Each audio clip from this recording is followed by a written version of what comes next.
Welcome back to the channel. After my recent reviews of Virgin Atlantic Upper Class, many of you have commented that the service isn't what it used to be.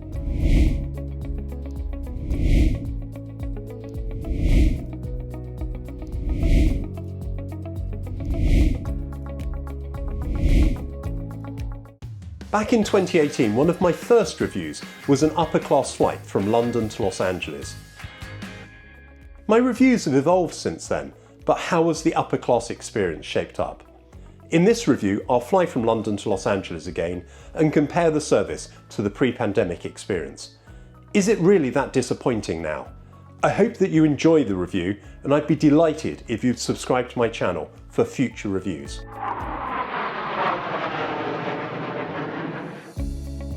My journey started at London Heathrow Terminal 3, where Virgin Atlantic shares check-in zone A with partner Delta.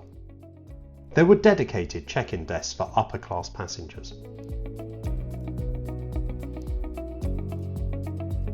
The baggage allowance was 2 checked bags weighing up to 32 kilograms or £70 each, plus 2 hand luggage items, the first weighing up to 12 kilograms or £26, with the combined weight no more than 16 kilograms or £35. The bags were tagged priority. Next to the check-in desk was a lift to take you to the upper class wing. The only change from 2018 was in the wing, with a new security lane installed which didn't require liquids or laptops to be removed from bags. From security, it was a long walk through duty-free shopping and the main departure lounge to get to the Virgin Atlantic Clubhouse.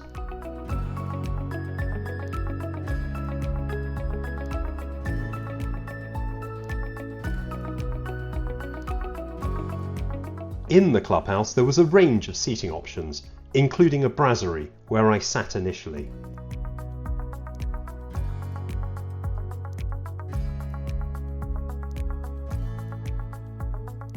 I opted for fish and chips from the menu. After the meal, I explored some of the other areas of the Clubhouse.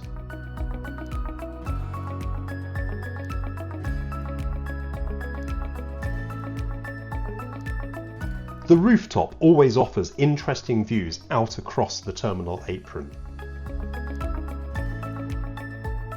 The service was still as great as it was back in 2018. The only change is that the beauty salon is no more. From the lounge, it was a good 5-minute walk to the gate, which was on the remote pier. Terminal 3 is Heathrow's oldest terminal, having first opened in 1961. Virgin Atlantic has used the terminal for most of its time at Heathrow.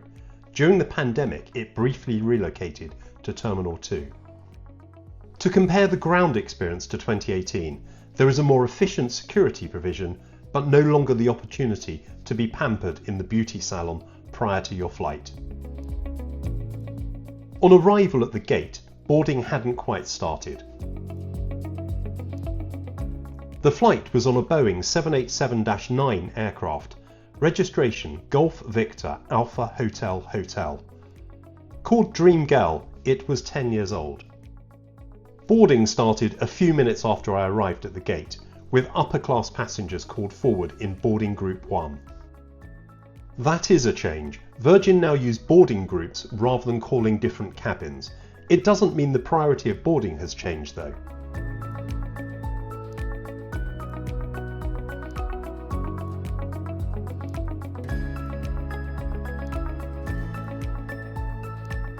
On the Dreamliner, upper class was in the front cabin of the aircraft, with 31 suites in a 1-1-1 configuration, all with direct aisle access.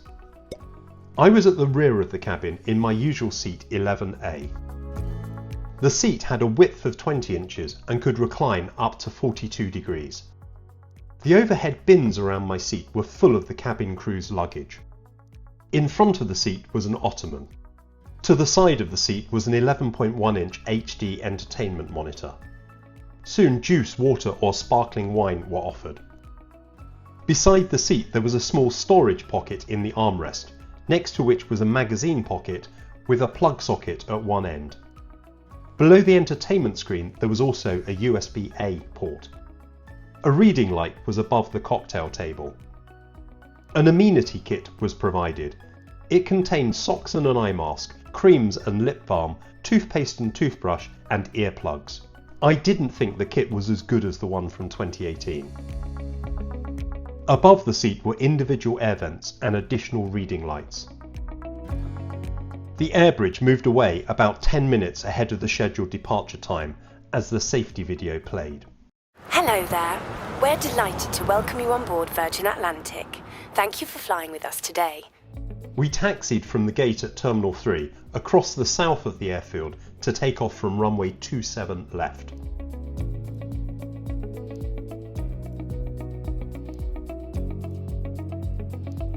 We took off about 45 minutes later at 6:15 p.m.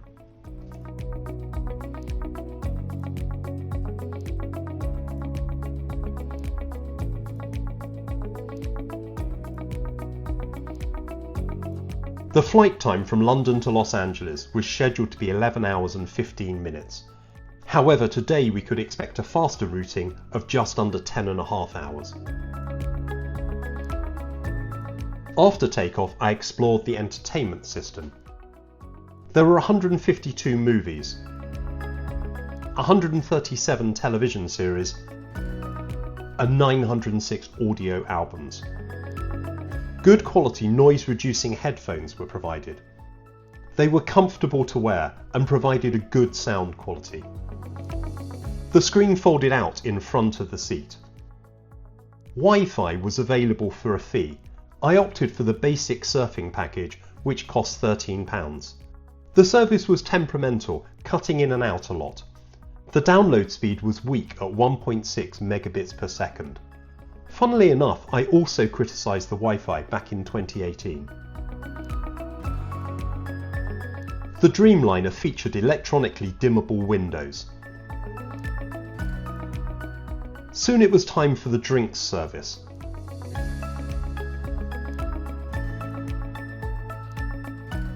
I opted for a gin and tonic, which was served with a bowl of crisps. The orders for the main meal service were taken alongside the drinks orders. Pre-ordering hadn't been available on this flight, possibly because it was the first day of a new menu. The table flipped out in front of the seat. A crew member then laid a tablecloth. And then the place setting, although there was no longer a separate bread knife. A selection of warm bread rolls were offered. There was a choice of 2 starters. Back in 2018, there had been a choice of 3 options. I opted for the tomato soup.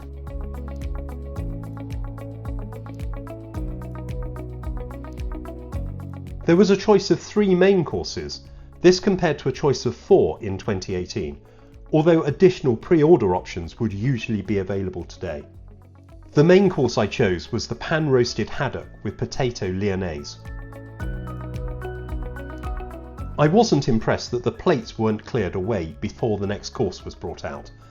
That didn't feel like a good level of service. For dessert, I opted for the chocolate lava cake. There was a choice of 2 options. Overall, I thought the meal was good, although I wasn't impressed with the service, with empty bowls and gravy boats left between courses.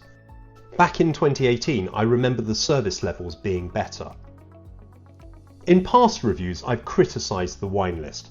However, comparing the list to the one from 2018, the average price per bottle had increased just under £1.70 today. And the star ratings were higher, averaging 3.9 out of 5 compared to 3.8 in 2018. The champagne was also a better quality, with Laurent Perrier replacing Canard Duchamp. So the wines do appear to have improved. There were 2 toilets for upper class, both at the rear of the cabin. They were spacious and had Wren premium toiletries. However, the changing stall was broken and taped up, as was part of the wall above the toilet. A baby changing mat folded down from the wall. Back in the cabin, the lights had been dimmed. The seat flipped forward to form a fully flat bed. A mattress topper, pillow and duvet were provided. The bed was fairly comfortable, although it felt fairly narrow. Ice cream was offered halfway through the flight. And then about 90 minutes prior to landing, a mile-high tea was offered. Other options were also available, although not printed on the menu.